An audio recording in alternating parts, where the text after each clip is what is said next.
lovelies, and welcome back to my channel.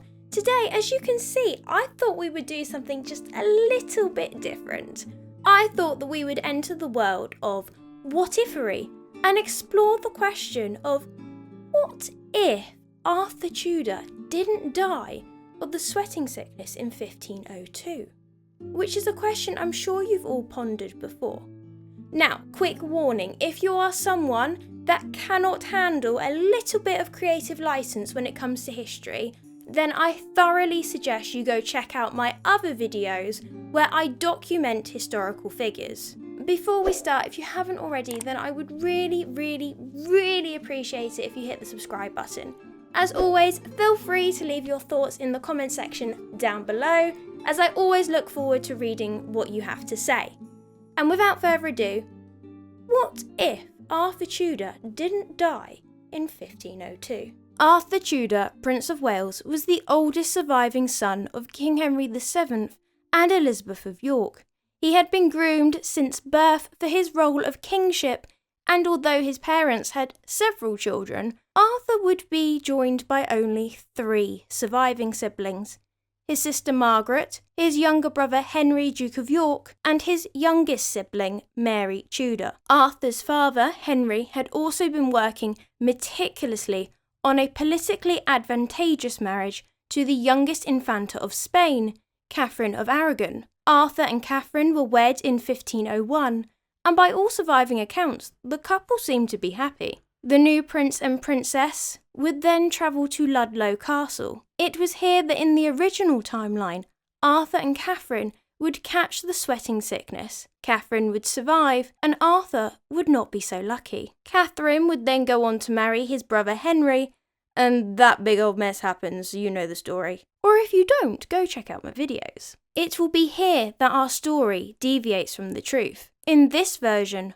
Arthur survives. In the original story, Katherine and Arthur don't have any children, but with him now alive, I believe that they would. However, for this, I'm going to look at her pregnancies with his brother Henry.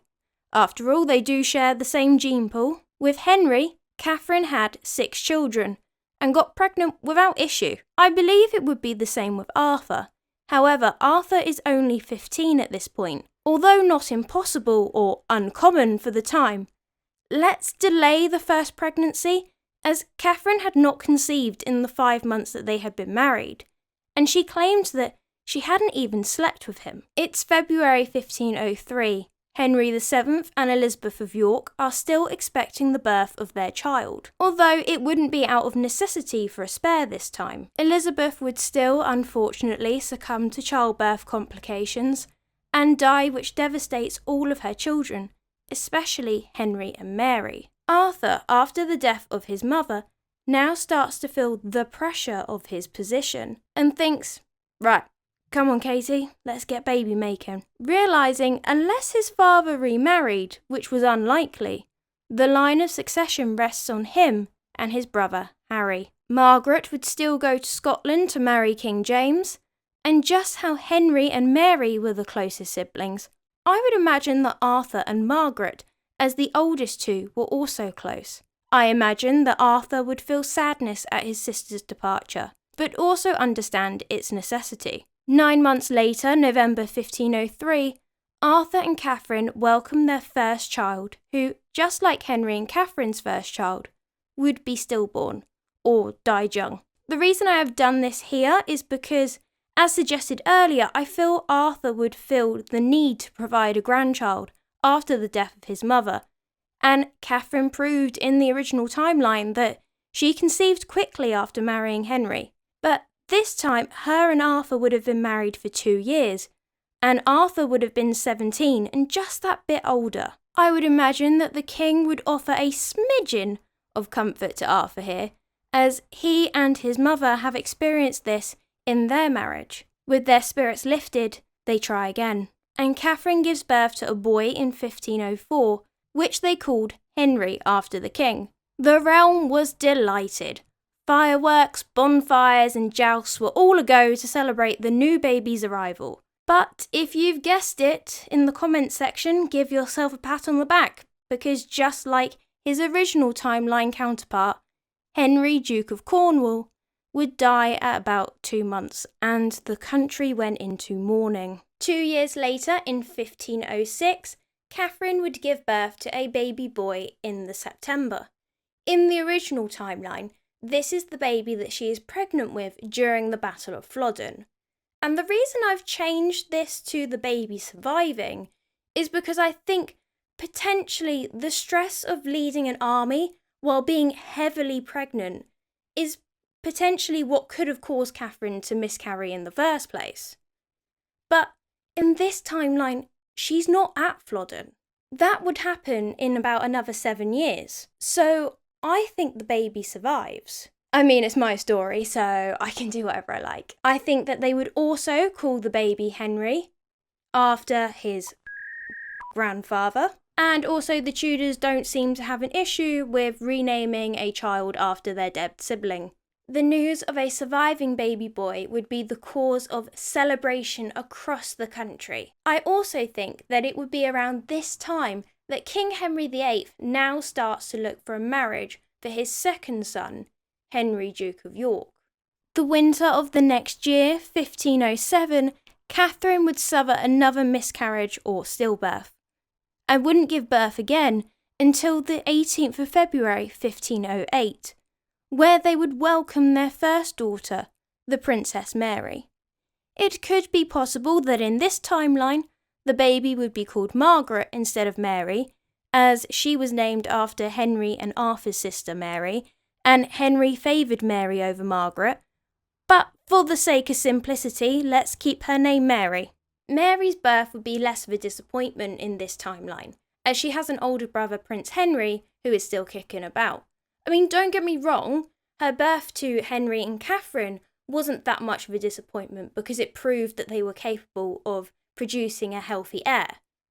But in the original timeline, she was the firstborn and a female, whereas in this one, she's a secondborn and a female, and her gender would be less of an issue. Katherine would miscarry again in the December of that year. This would normally be her last pregnancy. But because we are a few years ahead of ourselves and Katherine started producing babies earlier, I would say she's still got a few more years left. However, for simplicity's sake, let's just say any more pregnancies that she has from now until 1525 all miscarry or they die young. 21st of April 1509, King Henry VII would die at Richmond Palace, and in the normal story, it would be Arthur's brother Henry that would assume the throne.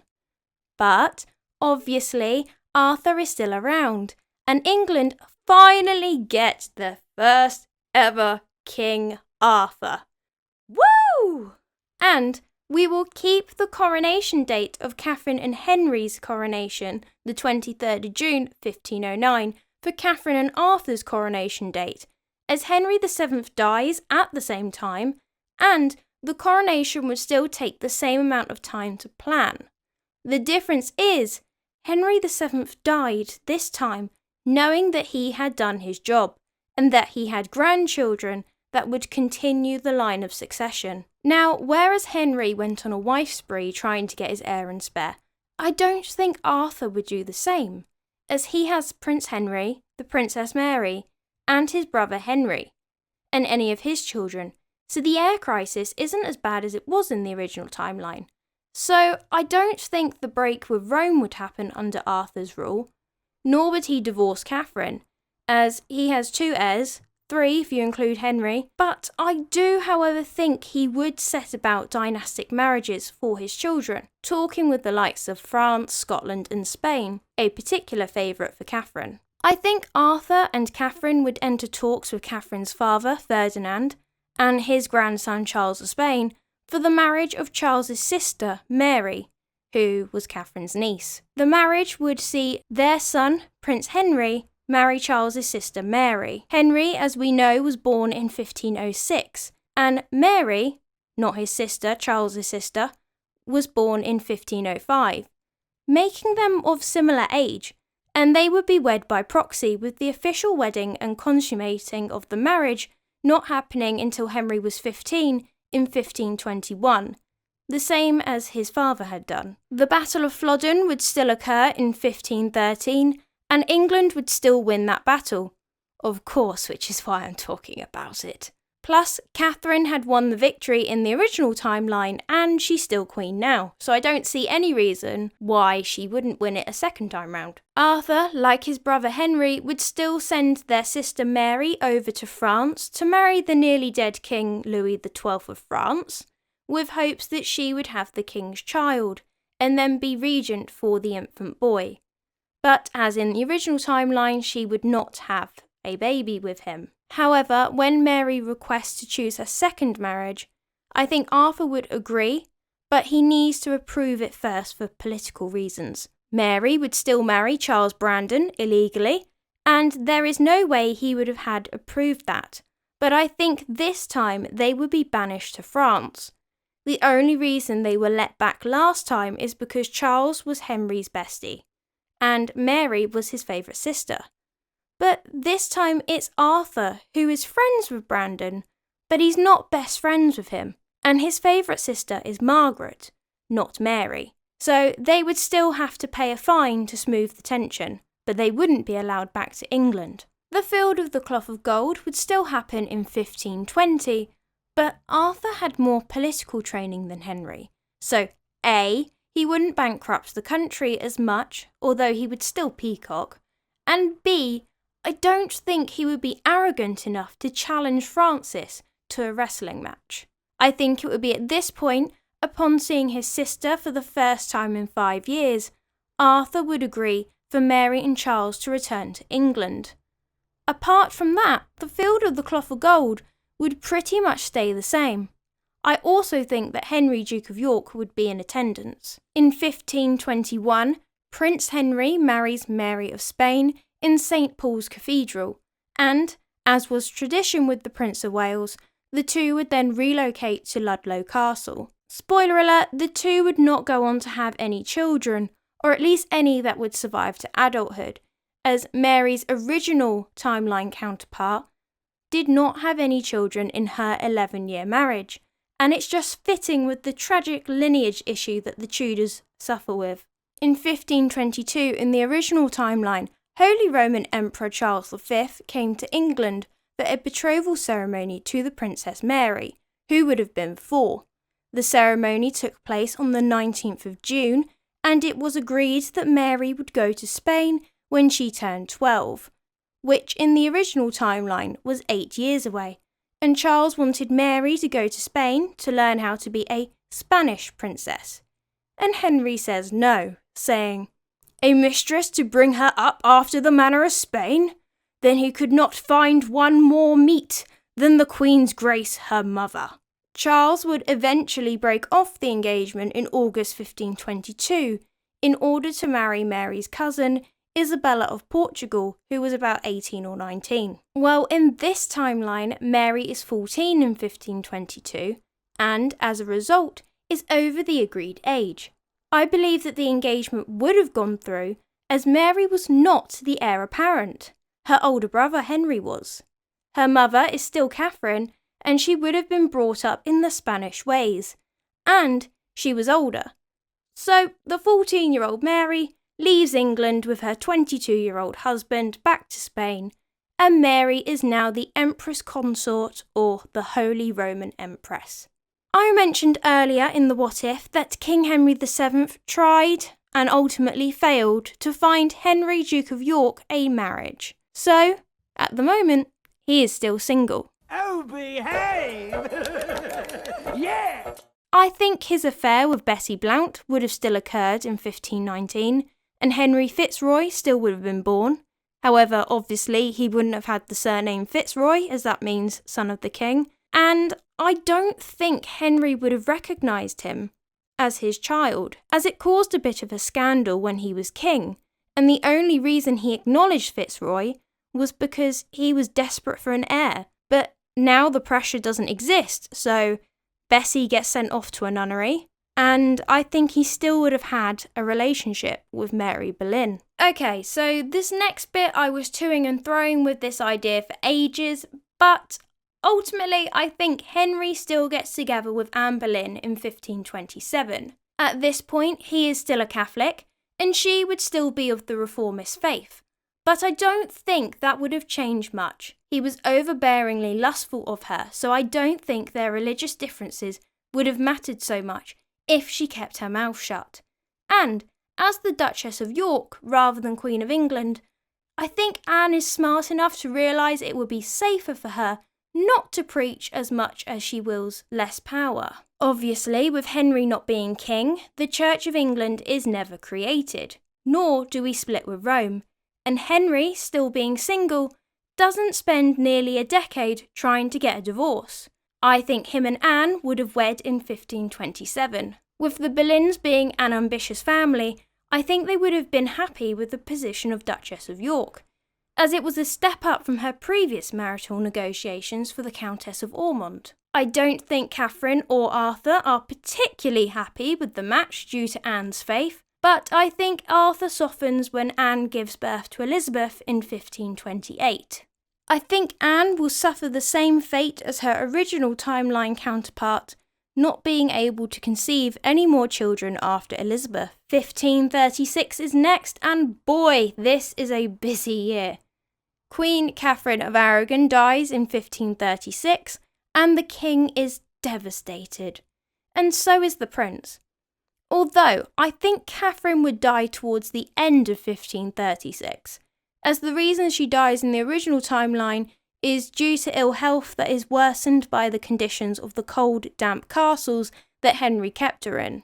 This time, she would not suffer at the hands of her husband.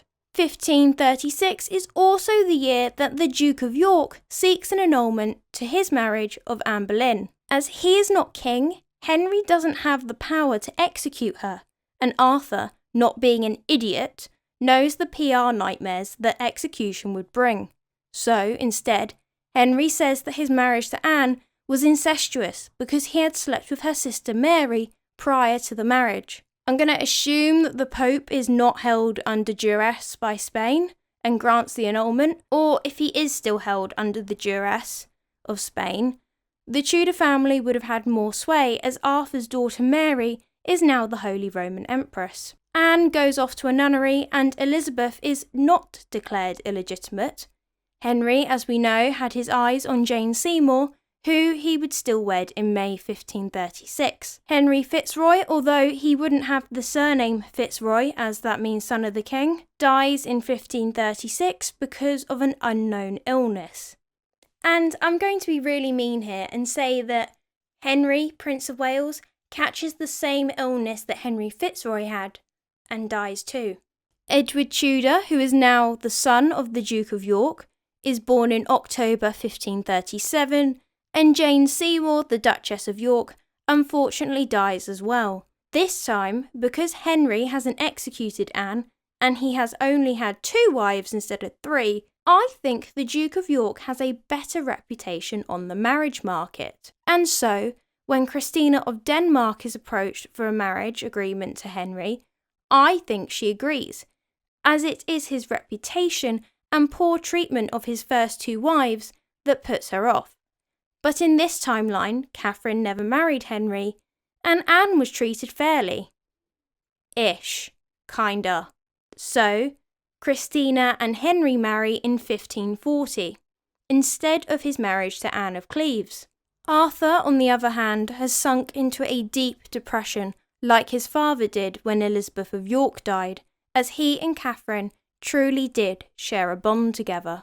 It's now 1541, and I'm going to say that Arthur Tudor dies at the age of 55. Those of you with keen eyes will recognise that this is the age that King Henry VIII dies, and although it is highly unlikely that the brothers would die at the same age, King Henry VII dies at the age of 52. So I wanted to give Arthur his best odds. Obviously, because this is fiction, he could have lived to his 70s or even further. But I think 50s is probably a better shout. So what happens to the line of succession? Well, it should go to Mary, the Holy Roman Empress, and her children.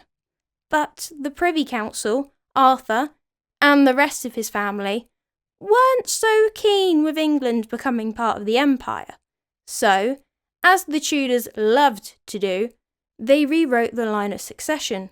So upon the king's death, it would have been his brother Henry who would have become king. So as Arthur dies, Henry, Duke of York, becomes King Henry VIII. In 1541, King Henry VIII and Queen Christina of Denmark welcomed their first child, Charles. Henry at this point was 50, so this would be his last child, as his age, overeating, and decrease in exercise is catching up with him, and the succession isn't in such crisis. I'm also going to say, for simplicity's sake, and so I can round up this video, that the baby Charles dies some point before 1553, so history can play out the same. I hope you enjoyed today's video. It was something different, and I actually had great fun writing this. Please let me know what you thought about this bit of historical fiction. What changes would you have made? What changes did you like? If you haven't already, please subscribe and maybe check out another video, this time that's historically accurate, like my video on King Henry VIII and Anne Boleyn, or King Henry VIII and Jane Seymour. Anyway, until the next one, have a wonderful day.